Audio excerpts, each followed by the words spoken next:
Every so often, the Pokemon trading card game releases some brand new, ready to play Pokemon product. They're split into three levels. Level one is for beginners who are stepping into the game, my first battle, stuff like that.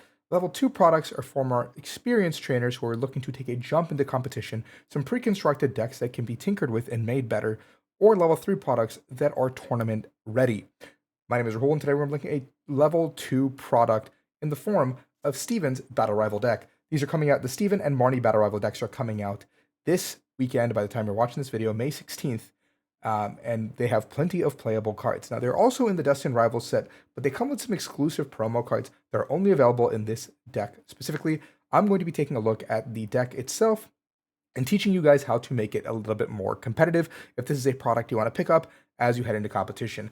If you guys enjoy this kind of content that helps you out to learn how to make these decks a little bit better and more competitively viable, please hit that like and subscribe button. It helps out the channel quite a bit. Without further ado, let's jump right into it.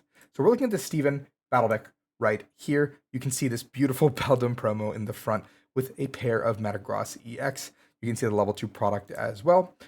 Deck list is right here. The Hoenn Champion Steven calls on heavy metal Pokemon. Like I said, these cards are also available in the Destined Rival set. Comes with a playmat as well for you guys with a coin, deck box, damage markers, and all that stuff.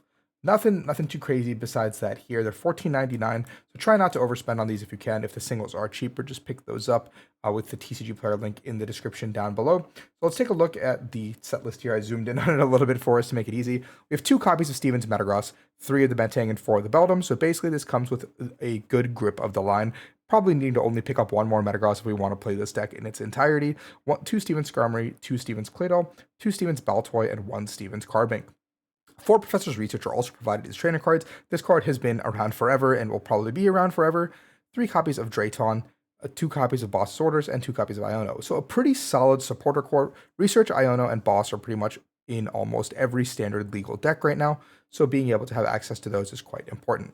2 Granite Cave, 4 Ultra Ball, 3 Buddy Buddy Puffin, 3 Rare Candy, 3 Switch, an Energy Recycler, a Super Rod, an EXP Share. Ultra Ball, Buddy Buddy Puffin are pretty much also in every deck right now, so you get a lot of early mobility, a lot of setup, just missing Nest Balls from the overall strategy, a couple of Rare Candies for any Stage 2 strategies you choose to want to play, a couple of Switch cards. The Super Rod is very huge as well, just as a recovery card that most decks, or I mean some decks currently do play. We have 8 basic, Metal, and Psychic. This is probably the easiest piece together for your decks. Now let's take a look at what some of these cards do.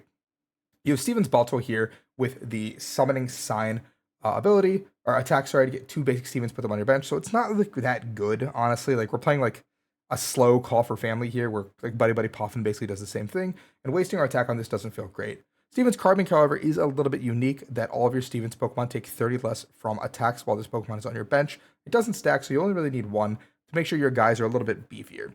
Steven's Skarmory has a 50-50 attack with Sonic Double, so it's not something we're actually going to be able to use very often. And we have the Beldum, which is Puffin searchable, 70 HP, so very important here.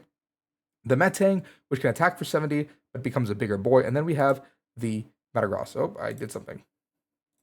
Then we have the Metagross, which I have to scroll back to real quick. The Metagross here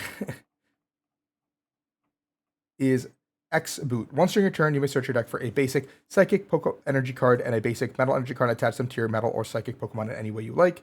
Then shuffle your deck. It has the attack Metal Stomp for 200, which is not the craziest attack, but this 340 HP Behemoth is able to accelerate a Psychic and a Metal each individual turn to any Psychic or Metal Pokemon in any way you like. So you can basically couple this with any attackers that are Psychic or Metal type to basically have a engine that pulls it out of the deck for you. You basically, if you get 1 setup, you're getting 3 energies onto the board every individual turn. This could be really, really strong.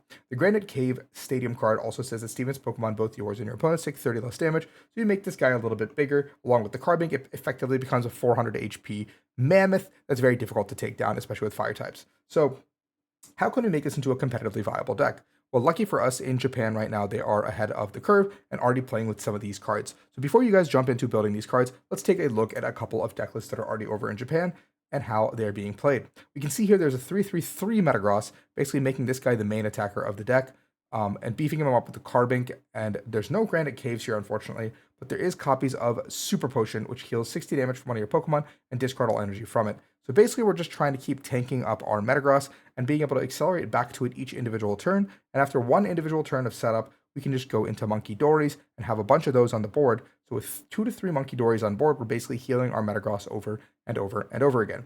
We have copies of Arven so you can get to Evo and just build up our board. Trolley as the A spec to just kind of flood the board, get all the guys into play, because that's going to be the most difficult part of this deck, just finding our basic Pokemon. Once our basic Pokemon are in play, we can Evo up to Metang, and then once we get into the Metagross, we can keep chaining the X-Boot ability and power up our board. 2 Super Rod as well, because we're going to be using Super Potions to heal. And if one of our big guys gets knocked out, we want to put it back into the deck. 3 copies of Boss, because once we are set up, we really don't need another supporter besides Boss's Order to just hunt down our opponent's Pokemon and chase and just take a bunch of big knockouts, because 200 plus 2 monkeys puts us at 260, 270 with the Vitality Band. Pretty good numbers on everything. TM Evolution is probably going to be the first thing we almost always use. Just get the board up and running, an Earthen Vessel as well to get with our Arven, and 1 copy of Rare Candy in case some of our friends are prized. We have the Dunsparce as the draw engine with the Runaway Draw to get set up past that. Best part is, all these extra cards that aren't in the theme deck are only going to probably cost you about $20 US. So you should check this out, and this is a great way to try playing Steven's Metagross. Next up, we have Steven's Metagross paired with the Ogre Box cards, Clefairy cards. I don't really know how to put this, but it is a Clefairy deck, it feels like. You're only trying to really get one Metagross up and running, it feels like, and once you're up and running, you have access to Noctowl and Ogerpon, and you can chain supporters like Iono or Arven pretty much every turn, and use your Clefairies turn after turn after turn with Lily's Pearl. You just power it up with the Metagross from the deck, and Full Moon Rondo basically gives you access to swing big and do a lot of damage. You have Area 0 Underdepths to get to 8 bench Pokemon with 3 copies of Candy to just get this Metagross out, up and running as quickly as possible. Relying entirely on just getting the Metagross up and running and then just chaining attacks. That's the whole name of the game here. You have Fez, you have Latias, not a lot of late game consistency, but once you're up and running, you have the 1 Iono to put your opponent on an off-prize turn. And I think the whole game plan with this one is let's get ahead and let's stay ahead if we can. Only 1 copy of Phantom is a little bit suspect, and you can maybe get to a second one by cutting a copy of Nestball or a copy of Rare Candy.